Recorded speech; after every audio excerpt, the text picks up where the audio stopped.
Hi అండి. ఈరోజు వీడియోలో చాలా సింపుల్‌గా బ్లౌజ్ కటింగ్ చూపిస్తాను. లైనింగ్ బ్లౌజు ఓకేనా? వీడియోని స్కిప్ చేయకుండా లాస్ట్ వరకు చూడండి. ఫస్ట్ లైనింగ్ క్లాత్‌ని తడిపేసుకొని ఆరబెట్టుకొని ఐరన్ చేసుకున్నాను. నా మెథడ్‌లో మీరు బ్లౌజ్ కట్ చేయాలనుకుంటే మాత్రం ఫస్ట్ హ్యాండ్స్ కట్ చేస్తాను నేనైతే. 4 ఫోల్డింగ్ చేసుకొని కింద ఎల్ స్కేల్ సహాయంతోటి స్ట్రెయిట్‌గా లైన్ వేశాను. ఎల్ స్కేల్ చాలా బాగా ఉపయోగపడుతది. మీరు మాత్రం కొనుక్కోండి. కింద నాకు ఒరిజినల్ క్లాత్‌కి బార్డర్ వచ్చింది కాబట్టి నేనైతే లైనింగ్ క్లాత్ మీద ఖర్చులు వచ్చేసి 1/2 ఇంచ్ మాత్రమే తీసుకున్నాను. తర్వాత హ్యాండ్ హైట్ వచ్చేసి 9 ఇంచులు ఉందండి. ఖర్చులతో కలిపి ఒక 1/2 ఇంచ్ ఎక్స్ట్రా తీసుకున్నాను. ఆర్మ్ లూజు 6 మీద 9 గీతలు. అందుకని చంక డౌన్ వచ్చేసి నేను పాతొక 3 ఇంచులు తీసుకున్నాను. 6 నెంబర్ కదా, పాతొక 3 ఇంచులు తీసుకుంటే సరిపోతది. ఇప్పుడు క్రాస్‌గా 6 మీద 9 గీతలకు మార్కింగ్ వేశాను. హ్యాండ్ లూజ్ వచ్చేసి 5 ఇంచులు అంటే 10 ఇంచులు, సగానికి వచ్చేసి 5 ఇంచులు వచ్చింది. ఇప్పుడు స్ట్రెయిట్‌గా చూసుకోండి. ఆర్మ్ లూజ్ ఎంత వచ్చినా పర్లేదు, సగానికి ఫోల్డ్ చేసుకొని ఒక మార్కింగ్ వేయండి. తర్వాత వచ్చేసి ఇలా స్ట్రెయిట్‌గా లైన్ వేసుకోండి. 6 నెంబర్ కాబట్టి కార్నర్ దగ్గర 1.5 ఇంచులు తీసుకుంటే సరిపోతుంది. షోల్డర్ దగ్గర 1 ఇంచు అంతే.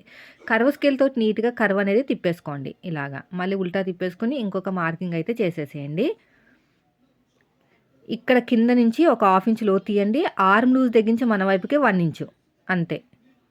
ఇప్పుడు ఎలాగైతే మార్కింగ్ వేసామో సేమ్ అదే విధంగా కటింగ్ చేసుకోండి. ఇలా ఉల్టా కూడా తిప్పేసేయండి. నేను పఫ్ హ్యాండ్స్ ఇస్తున్నానండి. అందుకని 2 ఇంచులు పొడుగు తీసుకున్నాను. హ్యాండ్ హైట్ కన్నా 2 ఇంచులు వెడల్పు తీసుకుని ఇలా డబ్బా షేప్లా చేసేసుకుని ఇలాగ షేప్ ఇచ్చేసాను అంతే. ఇలా చేయటం వల్ల మనకి పర్ఫెక్ట్గా పఫ్ హ్యాండ్స్ అనేవి రెడీ అయిపోతాయి. ఇప్పుడు ఎలాగైతే మార్కింగ్ వేసుకున్నామో సేమ్ అదే విధంగా కటింగ్ చేసేసుకోండి. సైడ్ కూడా అంతే, ఇలా నీట్గా కటింగ్ చేసేసుకోండి. మిడిల్లో చిన్న టక్ ఇచ్చేసేయండి. ఇక్కడ కూడా చిన్న టక్ అయితే ఇచ్చేసేయండి. 2 లేయర్స్ని సపరేట్గా తీసేసుకుని ఇలాగా లోత్ అయితే కట్ చేసుకోండి. ఇలాగా ఇది ఒక మార్కింగ్ వేసేసుకోండి. ఇది ఫ్రంట్ పార్ట్ అని తెలియడానికి ఓకేనా. ఇప్పుడు వచ్చేసి బ్యాక్ పార్ట్. ఎక్కడైతే హ్యాండ్స్ కట్ చేసామో ఎగ్జాక్ట్గా ఆపోజిట్లోనే బ్యాక్ పార్ట్ కట్ చేసుకోవాలి, లేదంటే మనకి క్లాత్ సరిపోదు. ఇది ఫ్రంట్ ఓపెన్ అండి, అంటే ఫ్రంట్ హుక్స్ అనమాట. ఫోల్డింగ్ అనేది నా వైపుకు ఉంది. ఎల్ స్కేల్ తీసుకుని స్ట్రెయిట్గా లైన్ వేసేసాను. ఇలా స్ట్రెయిట్గా లైన్ వేసేసుకుని కింద ఎగస్ట్రా ఖర్చు కోసం నేనైతే ఒక 1 ఇంచ్ తీసుకున్నాను. ఎందుకంటే మనం తీసుకున్న ఆది బ్లౌజు చాలా పాత బ్లౌజు, సింక్ అయిపోయే ఉంటుంది. 2-3 సార్లు ఉతికినా కూడా సింక్ అవుతుంది కదా. మనం కుట్టిన బ్లౌజ్ కూడా అలాగే కుట్టామనుకోండి, మళ్ళీ పిండిన తర్వాత ఇంకా సింక్ అయిపోతుంది. అందుకు నేను ఎక్కువ తీసుకున్నాను అనమాట. ఇది డీప్ నెక్ బ్లౌజ్ అండి. ఆర్మ్ లూజ్కి 1 ఇంచ్ కప్పితే చెస్ట్ లూజ్ వస్తుంది. ఆర్మ్ లూజ్ ఎంత మనకి 6 మీద 9 గీతలు. చెస్ట్ లూజ్కి 1 ఇంచ్ కలపాలి కదా, చెస్ట్ లూజ్ రావాలంటే ఆర్మ్ లూజ్కి. అంటే 7 మీద 9 గీతలు ఓకేనా. 7 మీద 9 గీతలకు ఒక మార్కింగ్ వేసేసుకుని ఎగస్ట్రా ఖర్చు కోసం 2 ఇంచులు.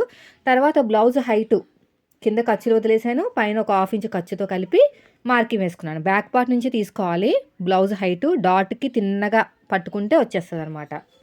తర్వాత నెక్ డీప్ తెలియాలంటే నడుం దగ్గర సగానికి ఫోల్డ్ చేసుకుని వీపు పాట హైటు ఖర్చులతో కలిపి మార్కింగ్ వేసుకోండి.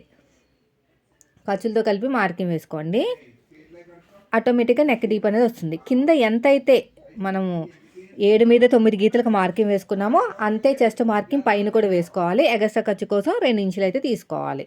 ఇలా ఒక బాక్స్ లాగా రెడీ చేసేసుకోండి, సరిపోతుంది ఓకేనా. నెక్ విడత వచ్చేసి 2 మీద 1 గీత మాత్రమే తీసుకున్నాను, ఎక్కువ తీసుకోలేదు.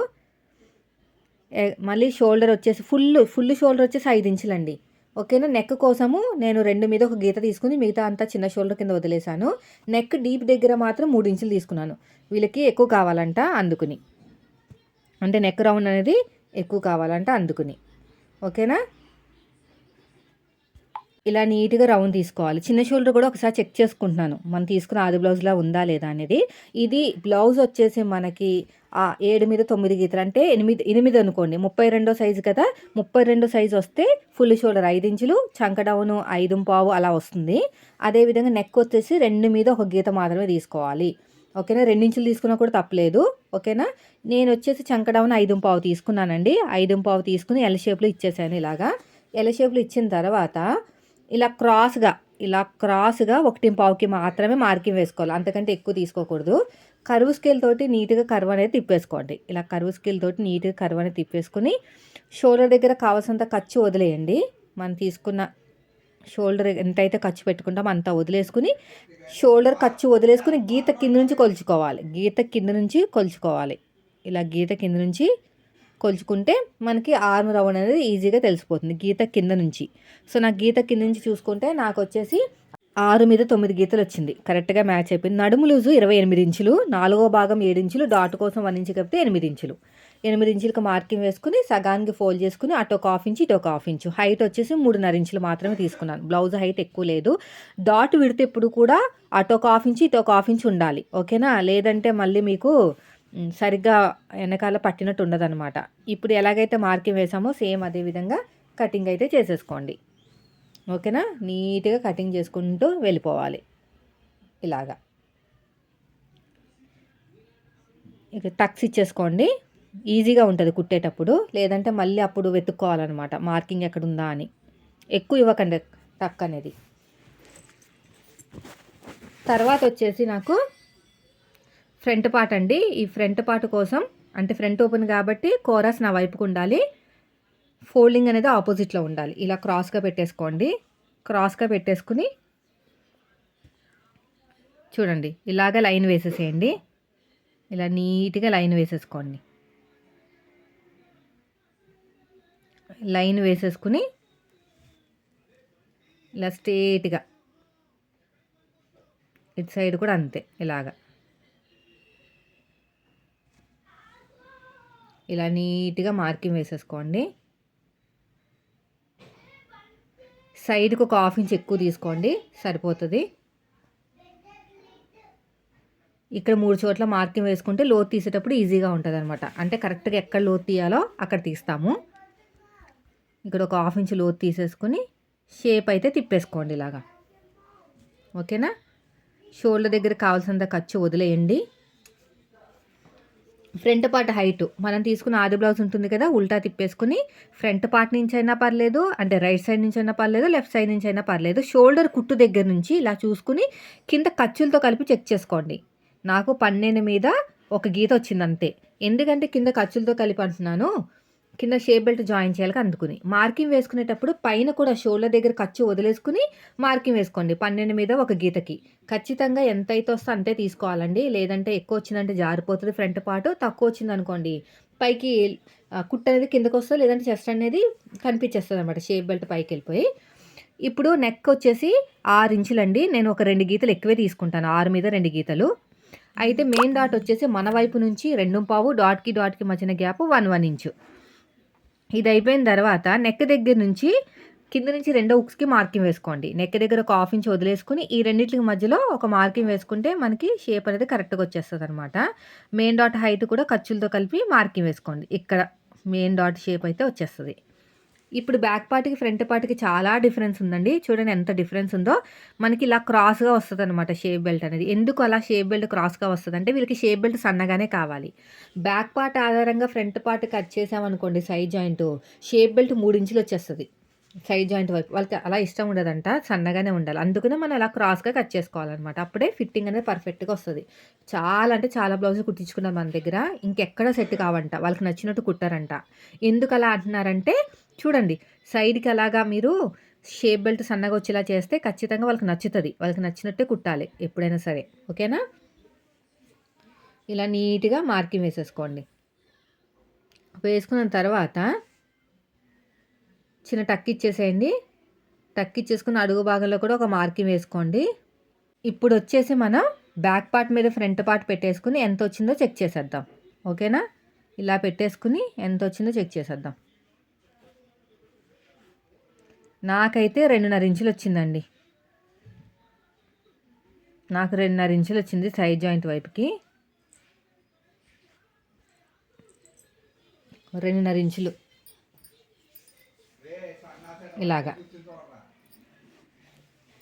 ఈ కూర ఉన్న క్లాత్ నీట్‌గా కట్ చేసేయండి.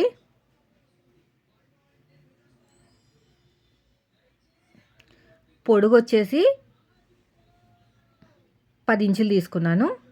సైడ్ జాయింట్ వైపుకి 2.5 ఇంచులు.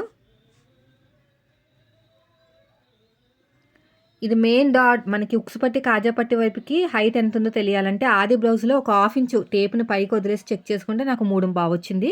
మెయిన్ డాట్ దగ్గరేమో 3 ఇంచులొచ్చింది. ఇలాగ షేప్ ఇచ్చేసేయండి. ఇప్పుడు ఎలాగైతే మార్కింగ్ వేసుకున్నామో సేమ్ అదే విధంగా కటింగ్ చేసుకుంటూ వెళ్ళిపోండి. ఇలా నీట్‌గా కటింగ్ చేసుకుంటూ వెళ్ళిపోవాలి. ఇక్కడ కూడా అంతే. ఇంకొక లేయర్ కావాలండి. ఖచ్చితంగా 2 లేయర్స్ ఉండాలి. ఒక లేయర్‌తో అయితే మీకు వర్కౌట్ అవ్వదు. ఎందుకంటే ఎంత బాగా మనం కుట్టినా కూడా షేప్ అనేది కింద జారిపోతదనమాట.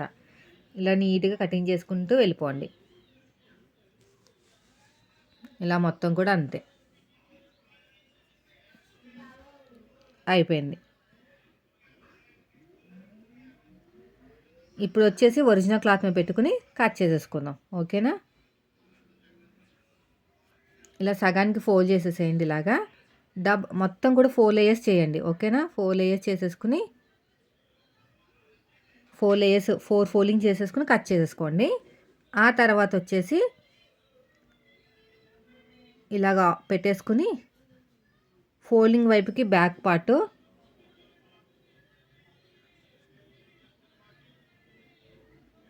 ఇలాగా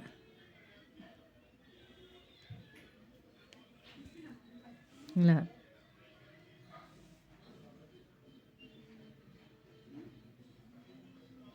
చూడండి.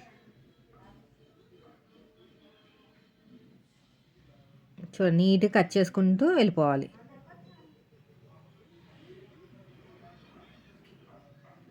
అయిపోయింది. ఈ సైడ్ కూడా అంతే.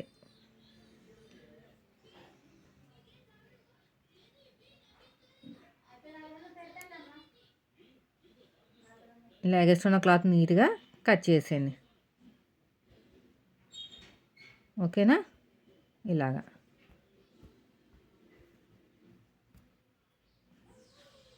అయిపోయిందండి. చూసారా ఎంత ఈజీగా అయిపోయిందో?